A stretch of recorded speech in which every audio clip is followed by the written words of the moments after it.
რამდენი ადამიანია მსხვერპლა სტალინის მმართველობის პერიოდში საბჭოთა რეპრესიებს.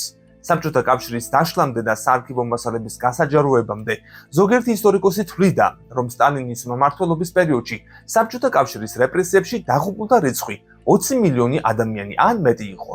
თუმცა ეს სიცრუე აღმოჩნდა.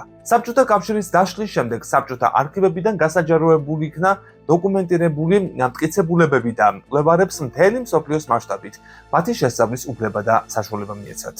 ეს დოკუმენტები შეიცავს ოფიციალურ ჩანაწერებს 799,455 სიკვდილით დასჯის შესახებ 1921-1953 წლებში. თანაც აქ გასათვალისწინებელია, რომ საბჭოთა კავშირი შეიქმნა მხოლოდ 1922 წლიდან, ხოლო იოსებ სტალინი ხელისუფლების სათავეში 1924 წლიდან მოვიდა და საბჭოთა კავშირი მართა 1953 წლამდე. მის გარდაცვალებამდე სულ 29-30 წლის განმავლობაში. ამ 799,455 სიკვდილით დასჯიდან მხოლოდ ნაწილი მოდის სტალინის მმართველობის პერიოდზე, ხოლო ასევე დიდი წილი ლენინის პერიოდისაა. გულაგებში დაახლოებით 1,700,000 ადამიანი დაიღუპა ცხოვრების ცუდი პირობების გამო და არა სახელმწიფოს გადაწყვეტილებით. დაახლოებით 390,000 ადამიანი დაიღუპა დეკულაგიზაციის იძულებითი გადასახლების დროს.